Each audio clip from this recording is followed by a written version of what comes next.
उनको इसलिए शुरू करा दिखाने के लिए, हाटपिपलिया की जनता को दिखाने के लिए इसलिए शुरू किया गया है वो, कि जिससे कि जनता वो वोट दे कि हम देखो काम कर रहे हैं और कांग्रेस के शासन में काम नहीं हुआ।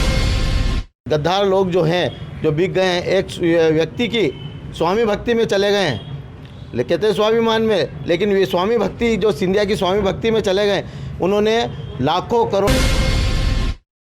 हाटपिपली में चुनाव का जो माहौल है वो बहुत ही गर्म नजर आ रहा है, जहां पर कांग्रेस प्रत्याशी और भाजपा प्रत्याशी जो है उनके बीच किस तरह से विकास कार्यों को लेकर चर्चा होगी। तो हमारे बीच में कुछ लोग अभी यहां पर मौजूद है, हाटपिपली के निवासी मौजूद है, हम उनसे जानेंगे कि उनका क्या कुछ कहना है। सर, क्या कहना चाहेंगे, यहाँ पर कितना विकास हुआ है?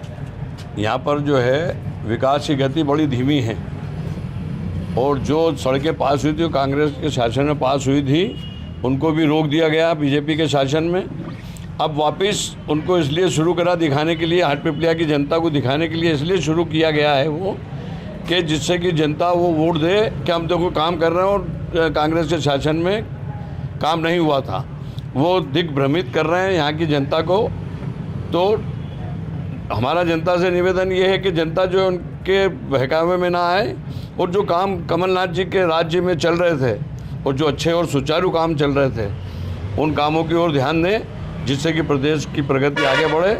ये झूठे वादे करते हैं शिवराज सिंह जी, और झूठ का पुलिंदा खोलेंगे अभी आगे, और करोड़ों रुपए की यहाँ पे घोषणाएं कर जाएंगे। आज तक जितनी भी घोषणाएं करोड़ों रुपए की चुनाव के टाइम पे कहीं भी पहले भी उन्होंने कभी पूरी नहीं की, और अभी भी वो ये घोषणा करके चले जाएंगे, लोगों को लुभावन सपने दिखा के और झूठ का पुलिंदा अपना करके और मामा बन के और आगे बढ़ जाएंगे। इस बार हाटपिपलिया की जनता की पसंद कौन होगा? वोट करने जाएंगे, किस बार किसको वोट करेंगे? जनता की पसंद ये है कि जनता ने मन बना लिया है कि हमें लोकतंत्र को बचाना है, और जिन लोगों ने जो मतदाताओं का, लाखों मतदाताओं का जिसने विश्वास का गला घोटा है और इस लोकतंत्र की हत्या की है, उसे सबक सिखाना है। लोगों ने मन बना लिया है, और जो 15 साल और ये 7 महीने जो कोविड के गए हैं, इनका हिसाब दे नहीं रहे हैं, और 15 महीने का हिसाब मांग रहे हैं, जबकि 15 महीने का इसके जो सरकार, कमलनाथ सरकार के बहुत ही विकास का काम किया है।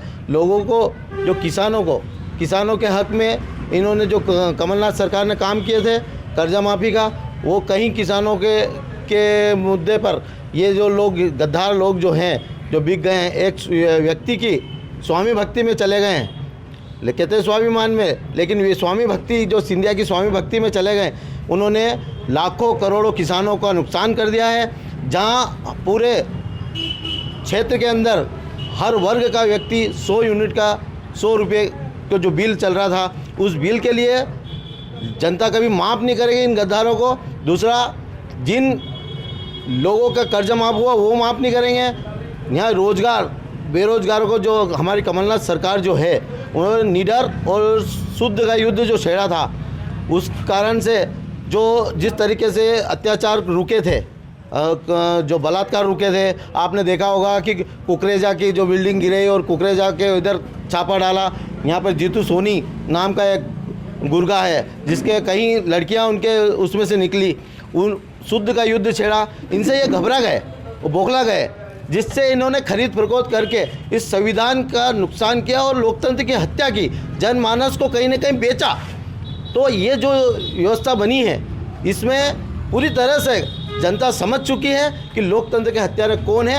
आज हम कांग्रेस पार्टी के कार्यालय में खड़े हैं, और ये निश्चित लोगों ने कह दिया है कि कांग्रेस का जो कद्दावर नेता और जो टिकाऊ नेता है राजवीर सिंह बघेल, और ये तो राजवीर सिंह पसंद क्यों है? राजवीर सिंह की कोई बात ऐसे, क्या वो जनता के बीच रहने वाले एक नेता हैं, या फिर खाली नेता की कुर्सी पे बैठने वाले एक नेता होंगे? वो पहले तो मैं बता दूं कि 3 बार अध्यक्ष रह चुके हैं सोनकच्छ नगर परिषद के, और मैं भी पार्षद हूँ यहाँ पे पिछले 10 सालों से। तो एक अध्यक्ष जो नगर परिषद में अपनी सीमांकन में जो कार्य कराता है, वो उससे तो मतलब भली भांति आप होंगे। बाकी मैं पार्षद जो पिछले 10 सालों से हूँ, यहाँ 10 सालों से कार्य रुके हुए थे, और कांग्रेस कार्यकाल जो 15 महीने का था, इसमें यहाँ पे मूलभूत सुविधा कुछ भी उपलब्ध नहीं थी।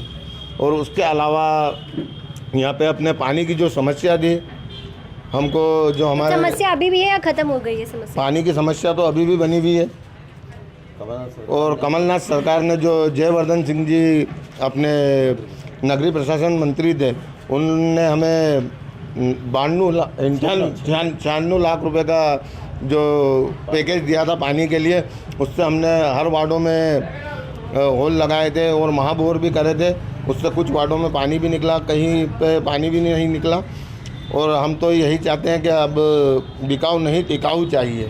अभी जिस प्रकार से आज भाजपा की तरफ से प्रेस कॉन्फ्रेंस की गई थी और उसमें ये बोला गया है कि कमलनाथ को अहंकार हो गया, उस अहंकार की वजह से सभी उनके पार्टी के जो नेता हैं वो संभल नहीं रहे और वो इसलिए भाजपा में आ रहे। इस पर आपका क्या कहना है? ऐसी तो कोई बात नहीं है कि कमलनाथ जी मतलब कि अहंकार हो गया उनको 15 महीने में, मतलब उनको हटा दिया गया। किस चीज़ का अहंकार हो गया उनको? अहंकार तो मतलब शिवराज सिंह जी को है। बार बार जिसको देखे में मामा, ये फलाना ढिकाना, ये अहंकार उनका कहलाता है, शिवराज सिंह जी का। कमलनाथ जी में ऐसा कोई अहंकार नहीं है। तो हाट पिपलिया में इस बार वो कौन से दो प्रत्याशी होंगे जिसको जनता देख रही है? उन दोनों के बीच में ही दोनों बने होंगे। आप बोल दें। वो कौन से इस विधानसभा में हाट पिपली में कौन से प्रत्याशी हैं जिससे जनता को जिनसे उम्मीद है? राजवीर से उनको आम जनता को और युवा को बहुत ज़्यादा उम्मीद है, क्योंकि ये नगर पालिका अध्यक्ष भी 2 बार रह चुके हैं। इस कारण से ये भली भांति ही जानते हैं कि यहाँ कैसे विकास किया जाएगा। अब चूँकि विकास तो रुका हुआ है, जब से 12-15 महीने से ये जो इन्होंने खेल खेला है बेचने और ख़रीदने का, तो इस कारण से प्रजातंत्र की हत्या करी है। और ये व्यक्ति है, ये बिल्कुल यूथ है और आगे बढ़ के काम करने वाला व्यक्ति है। राजवीर के बारे में कुछ ऐसी बात बताइए जिसकी वजह से लगता है कि जनता उन्हें वोट करना चाहिए और उन्हें चुन के लेकर आएगी। राजवीर सिंह जी बघेल के पिताजी 3 बार यहाँ से विधायक रहे। उसके बाद राजवीर सिंह जी बघेल सोनकच नगर पंचायत अध्यक्ष रहे 3 बार।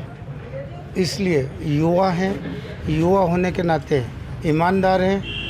ईमानदार के साथ साथ क्षेत्र में हमेशा उन्होंने संघर्ष करा, कांग्रेस को आज इस स्थिति पे लाए हैं। वो उनके पिताजी दमंग हैं और ईमानदार व्यक्ति हैं। और आप देख रहे हैं सक्षम न्यूज इंडिया, सबसे पहले सबसे तेज।